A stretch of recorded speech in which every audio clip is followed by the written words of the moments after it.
Pendidikan karakter merupakan jawaban dari tantangan global dalam mempersiapkan putra-putri kita di era modern ini. Madrasah Sakinah Bandung Barat adalah madrasah terbaik yang menerapkan konsep pendidikan karakter berbasis SATM, Sidik, Amanah, Tabligh, Fatona, dengan tenaga pendidik yang kompeten, fasilitas lengkap dan memadai, berprestasi baik di tingkat regional maupun nasional. Merupakan pilihan tepat bagi pendidikan putra-putri kita menjadi santri jenius generasi insan unggul Sakinah. Tunggu apa lagi? Daftarkan segera putra-putri Anda sebagai santri baru Madrasah Sakinah di RA MI MTS MA, tahfidz anak usia dini, sahabat Quran atau Tausaku, serta sekolah pendidikan khusus atau SLB. Info lebih lanjut, klik ppdb.madrasahasakinah.sch.id atau WhatsApp di nomor 0852 8222 8223. Madrasah Sakinah membangun generasi insan unggul Sakinah berkarakter SATM.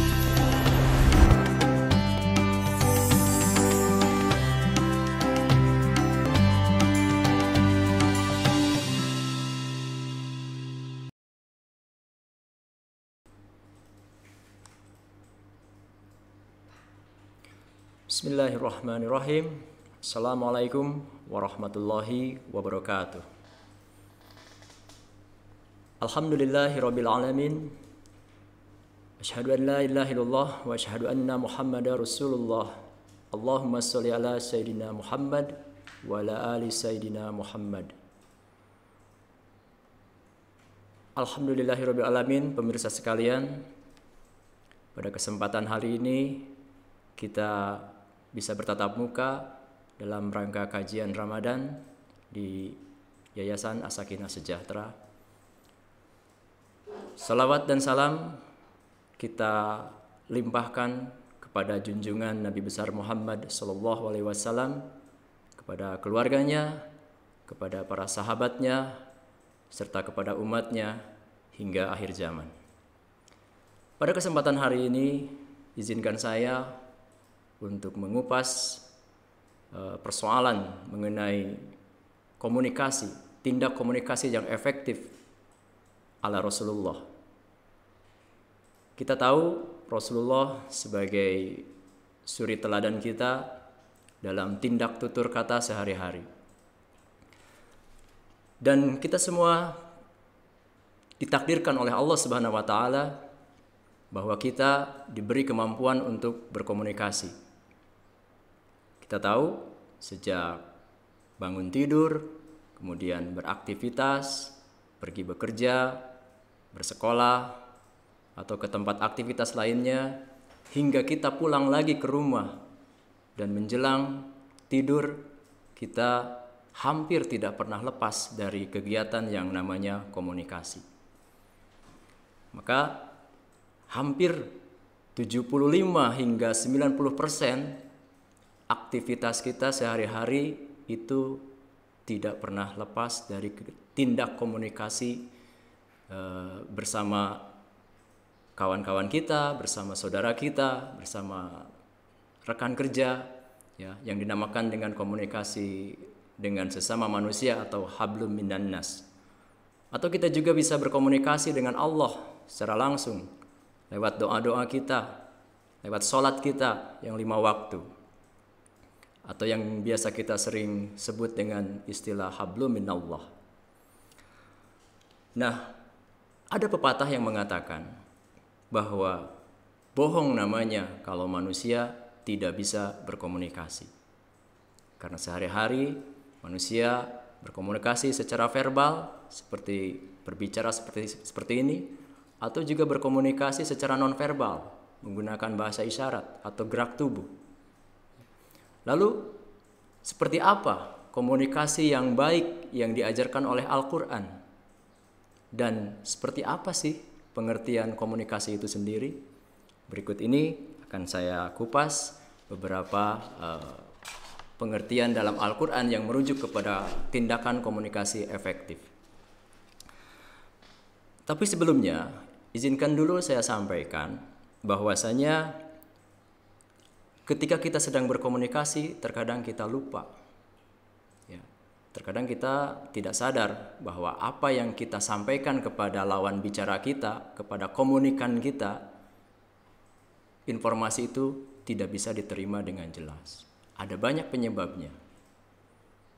Pertama, mungkin ada gangguan-gangguan atau yang sering kita kenal dengan sebutan noise itu.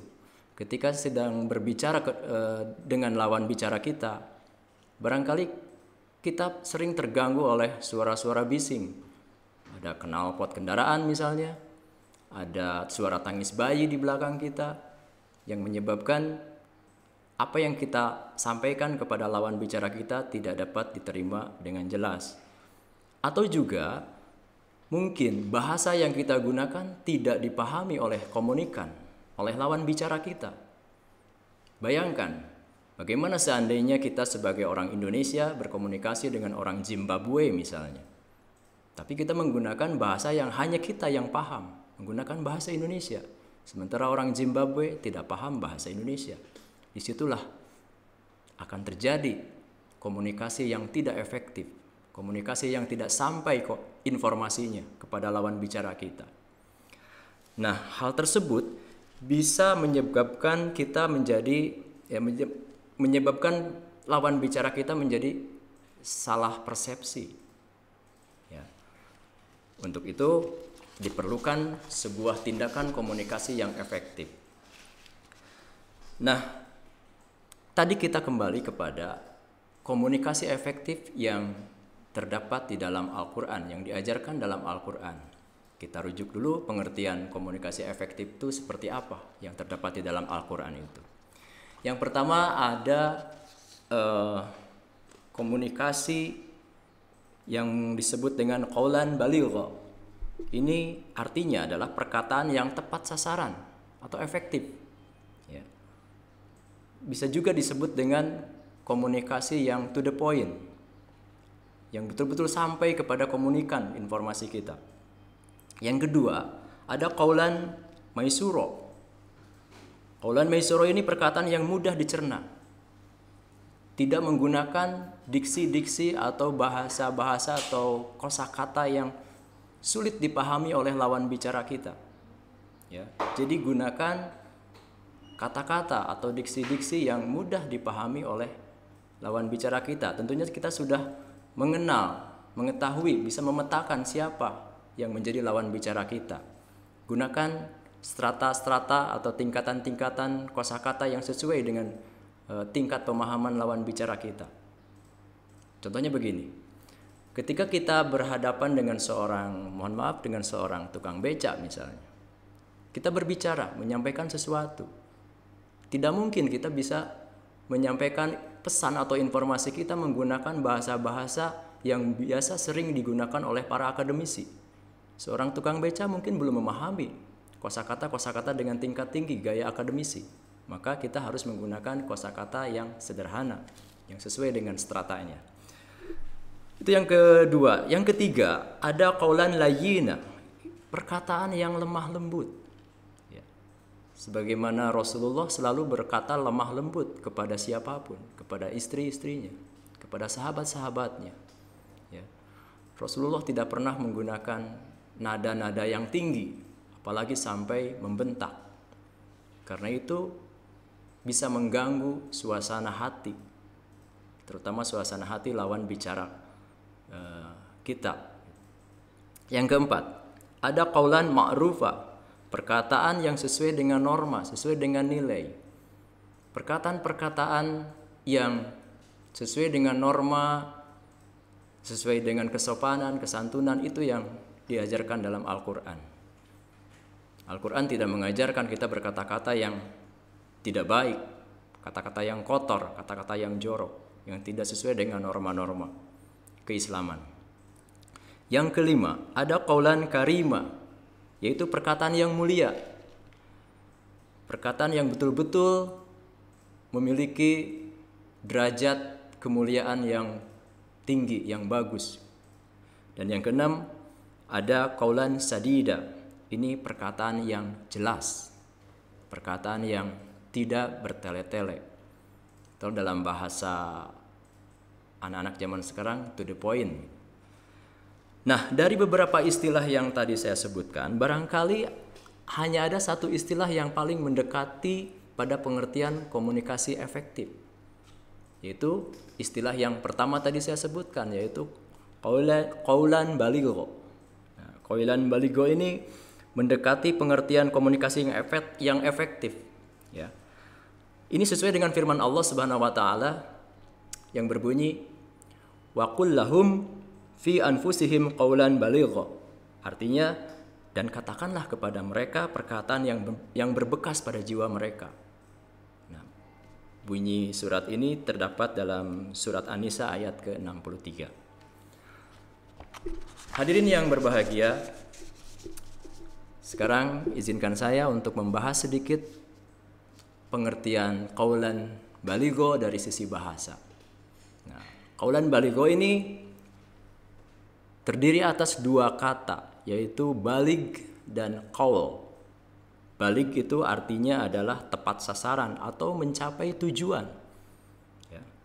Bisa juga dimaknai dengan fasih atau jelas. Itu secara bahasa pengertian dari balig. Dan berikutnya ada kata qaul. Qaul itu diartikan sebagai ucapan atau komunikasi. Maka jika dirangkaikan kedua kata ini menjadi qaulan baligho, artinya adalah komunikasi yang tepat sasaran atau yang kita namakan tadi komunikasi efektif. Selanjutnya di sisi lain, Al-Quran melarang kita berkomunikasi yang tidak efektif, ya. Ini sesuai dengan hadis yang disampaikan oleh Rasulullah SAW yang berbunyi, "Man kana yu'minu billahi wal yaumil akhir falyaqul khairan aw lisamut." Artinya kira-kira seperti ini. Barang siapa yang beriman kepada Allah dan hari akhir, maka berbicaralah yang baik-baik atau diam. Hadis riwayat Bukhari. Hadis tersebut mengingatkan kepada kita, kalau kita tidak bisa berkata-kata yang baik, lebih baik diam saja. Ya.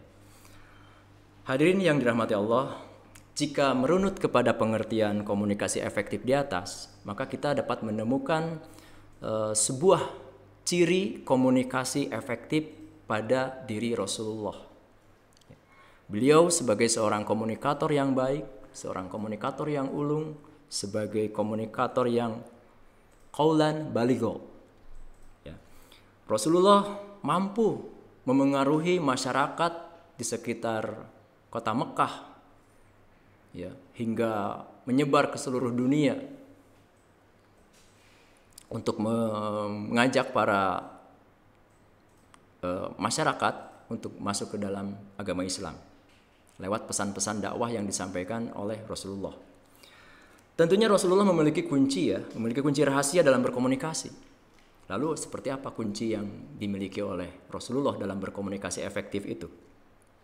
Yang pertama begini, Rasulullah SAW selalu berkomunikasi secara fasih, ya, secara fasih atau dalam bahasa Arabnya dinamakan fasahah. Ini tentu saja bersumber dari kecerdasan beliau sebagai seorang nabi, sebagai seorang rasul, ya. Sebagai seorang utusan Allah atau fatonah, beliau pasti mendapatkan anugerah kecerdasan. Mana mungkin seorang utusan tidak cerdas? Nah, maka Rasulullah memiliki komunikasi yang fasih, yang fasahah itu. Yang kedua, ajaran yang disampaikan oleh Rasulullah itu selalu mengandung kebenaran. Kebenarannya pasti kebenaran yang mutlak, ya. Atau yang kita kenal dengan sebutan bayan. Rasulullah selalu menggunakan kata-kata yang mengandung kebenaran mutlak. Tidak seperti kita.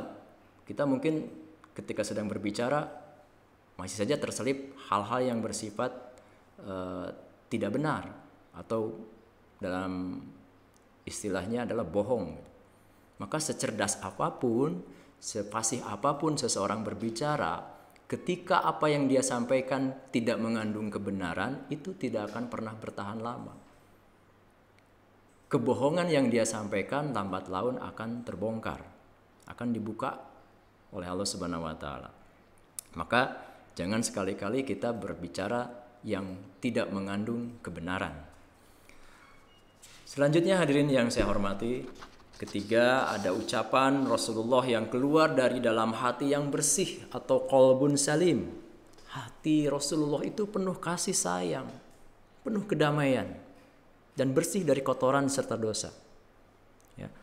Sehingga ucapan beliau itu selalu mengandung ruh, ya, mengandung ruh yang bisa melembutkan hati siapapun yang memiliki hati yang keras sekeras batu. Rasulullah selalu berkata lemah lembut, selalu dengan penuh kasih sayang, selalu menyampaikan pesan-pesan kedamaian.